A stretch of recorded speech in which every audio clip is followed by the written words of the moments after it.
good morning Philippines, good morning Taiwan. Mag-almusal ang Inday. Tapos nang mag-almusal sa Ibalin, ayun. Inunahan na ako. Pero ako ang nagluto almusal niya, ah. Thank you.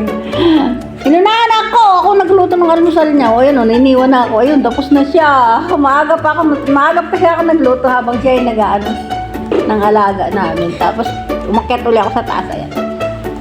Kaya kain na tayo, guys. Ayan, ang lamig talaga ngayong araw na to dito sa Taiwan. Nagluto na naman si Inday ng pansit canton. Ito, alam mo yung pagkain ng OFW. Ito yun, no? Pansit canton. Walang kasawa-sawa. Lakad-lakad ng magandang dalaga. Importante ka eh. Manuod ka dito.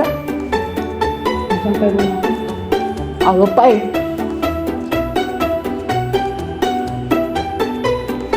Ang labo ba? Ano talaga? Dinamihan mo. Dinamihan mo ng kain. Ayan, nasa itulitan mo. Silang tinapay, biko. Ano? Kantong. Nabi ko pa. Tinahan kita. Ang nilaw ko dito, yung pansit na binigay ng kapitbahay. Parang ano siya, no? Pansit canton na, no?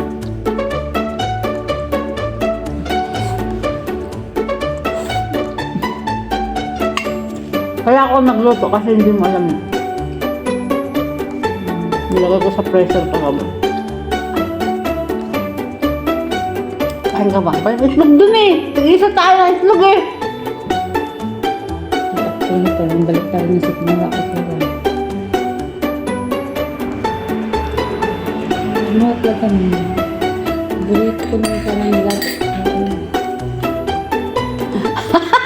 Hindi na nakaya itlog sa Ibalin ngayon.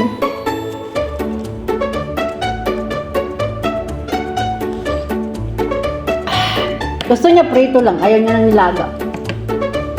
Hindi niya alam ang nilaga ay malaking benefit sa katawan. Kain tayo kay kain. Doon ka na manood na. Ituloy mo na sa panonood. Ano ba yung pinapanood mo? Yung battle of discussion. Takot naman ako dyan. O, iba nga aking tasa.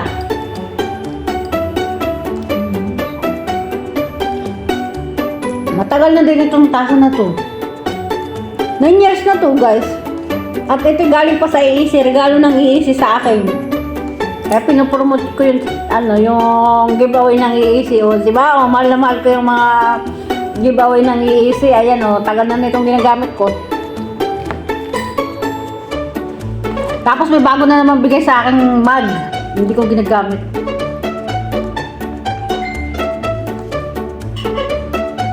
Kain tayo, guys! Sorry naman. Ito lang talaga yung pagkain ng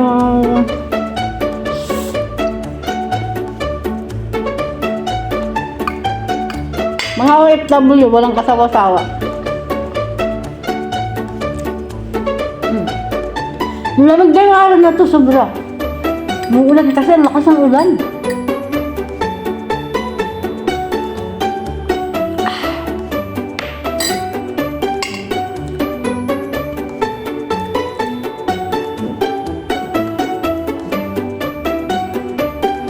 Naghihintay ako ng ano.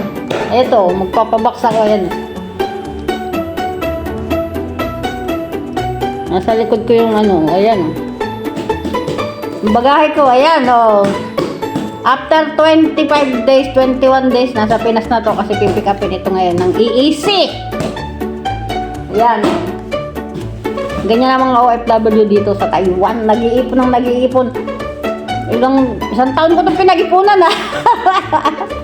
Isang taon kong pinag-ipunan, alam ang box na to. Tapos ngayon na, isang taon na. O tandaan nyo guys, isang taon na ako ngayon na nakabakasyon sa Pilipinas. Last year ay January ako nagbakasyon, tapos February 23 ako bumalik ng Taiwan. So isang taon na ako dito sa Pilipinas. Kaya isang taon ko itong pinag-ipunan ulit itong box na to para lang sa family. O, di ba? Ganun lang guys kadali. Para makapagpabagahe ka sa Pilipinas. Ipag-ipunan mo, hindi mo bibilhin sabay-sabay yung ilalagay mo sa box. Kada sweldo ko, naglalagay ako ng konti. So at least, ayan, after 1 year, mayroon na uli ako. Ayan, order na uli ako ng isang box. Para sa next year, may pabagahay uli ako. Ganun lang yung kasimple.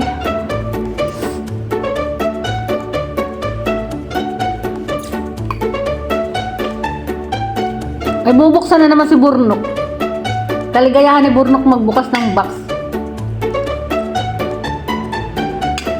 Ano yung pinakamasayang part ng buhay ng pamilya na OFW? Yung pamilya pag nag-open na sila ng box. Walang pagsidlan sa tuwa yung nararamdaman nila, yung kaligayahan nila, o di ba?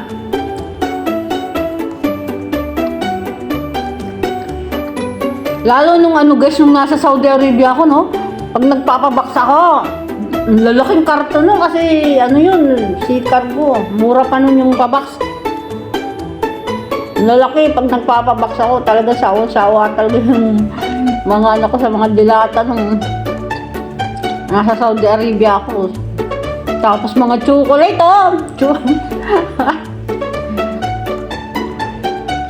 Kasi nung araw, guys, ang daming mga nagre-regalo sa akin mga chocolate. Di ba na mahilig sa chocolate? Iniipon ko din yun. Ipon-ipon ko lang yung mga chocolate. Ang dami-dami. Nako. Kaya, ayun.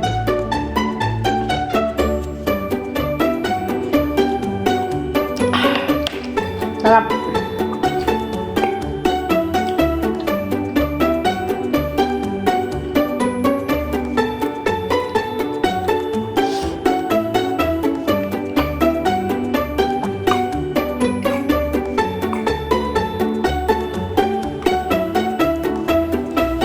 Tapos nung nasa Bahrain ako, ilang beses ba ako nagpabagahe nun sa Bahrain? 2 beses lang yata ako nagpabagahe nun sa Bahrain. Tapos nung nasa Qatar na ako dun, dumami, grabe. Nagpabagahe ako isang katil, madaming dami. Pero dito sa Taiwan, taon-taon talaga may pabagahe ako. Dami kong basa pinagtana. Dami kong bansang pinuntahan. Alam niyo yun. Saudi Arabia, Bahrain, Macau, Nepal, Taiwan. Uy, limang bansa. Iba pa yung mga stopover sa mga ibang lugar. Hindi ko na isasama.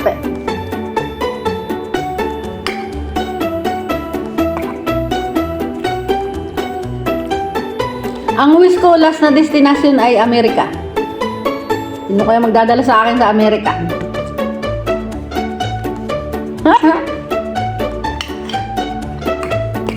Hindi naman masama mangarap, free lang ang mangarap. Malay mo. May magdala sa akin sa Amerika, di ba?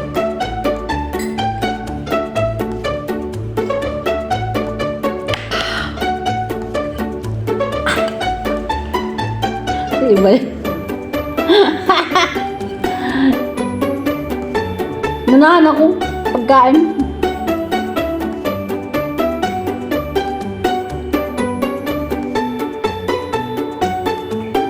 Mamantika lang ibalin, ha? Dami ko nalagay na olive oil. Dinagdagan mo toyo? Yeah.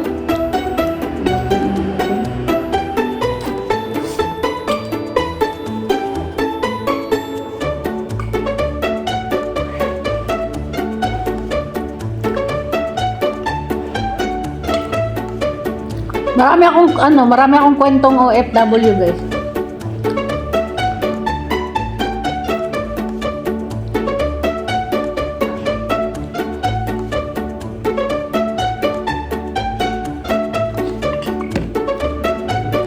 Tanda-tanda ako nung ako'y sa Macau naman, guys, hindi ako nagtrabaho sa Macau. Ay, part-time na ako sa Macau kasi nga tourist visa lang ako doon. Naloko kasi kami doon ng ng agency. Sabi niya kasi pagdating ng Macau, may sasalo daw sa amin at factory daw yung pagtatrabahuhan namin. Pagdating namin doon, wala naman. Niloko lang kami, kaya ayun, 3 months yung tourist visa ko, hindi ako umuwi ng Pilipinas. Yung ibang kasamahan ko, nag-uwi yun, dinimanda yung yung agency, niripa nila yung 60,000 na mahalaga pang pera, no, na 60,000 pesos. Nagripan sila, pero ako hindi. Ginugol ko yung 3 months sa Macau. Nag-part-time ako nag-sales promoter ako. Sumali ako dun sa cleaning company nung may mga naging kaibigan ako eh. Ayun, kaya hindi ako umuwing luhaan. At nagkaroon din ako ng maraming mga kaibigan dun, no, di ba? Tapos, ayun na nga guys, pag uwi ko ng Pilipinas, bumalik ako sa agency ko. Sabi ko, hindi naman kasi ako magdidemanda or magre-refund, sabi ko. Gusto ko lang ang mangyari ay policy nila kaagad-agad ako. So ayun na nga guys, inasikaso nila kaagad-agad ako. O ayun. Siguro after ng pag-asikaso nila ng visa ko ng nag-apply ako sa Bahrain, ayun, napunta agad ako sa Bahrain kaya diba yung pag nakipag-usap ka ng maayos sa sa tao, hindi mo dadaanin sa galit, yung anong nangyari. Ayun, at least biniyayaan agad ako napunta ako sa Bahrain. Ang ganda naging trabaho sa Bahrain. Naging sales promoter ako, kung ano naging trabaho ko dun. Nag-free visa ako sa Bahrain, kung alam niyo lang. Pero ang saya-sayang naging buhay ko at ang laki ng kinita ko dun. Halos dun ko na ginugol yung pagpapaaral dun sa aking anak sa Bahrain. Naging 6 years ako sa Bahrain. Kaya yung Bahrain, yun talaga yung nakapagpag-graduate dun sa anak kong seaman. Ayun. Ang sarap talaga guys pag ikaw ay nagtrabaho ng free visa. Kahit pa nagbabayad ka ng visa mo, at least ang laki ng kita mo kasi ang bayad sa iyo ay per hours. Ayun na nga lang, nung lastly na yung company na in-applyan ko, may kumuha ka sa akin company na gusto nila akong bisaan talaga ng visa, kaso hindi pa lumabas yung visa. Na ako, atat na ako, ayoko na ng free visa kasi nakakatakot din kasi yung free visa eh. So ayun, nag-apply na naman ako sa isang company bilang cashier. Ang ginawa naman, pinatapon ako sa Qatar, kaya ako napunta ng Qatar, yung company na yun na Yum Yum Food Court. Nagaling sa Bahrain, ipinatapon ako sa Qatar. Kaya doon ako na-destino sa Qatar. Yun yun. Ang galing ng kwentong OFW, Ang dami kong karanasan sa pagiging OFW, guys. Nakain na. Busog na ako, kaya ako na lang sa kwento. Ayan, maraming salamat sa panonood. Marami pa akong ikukwento sa inyo, guys. I love you all. Bye-bye.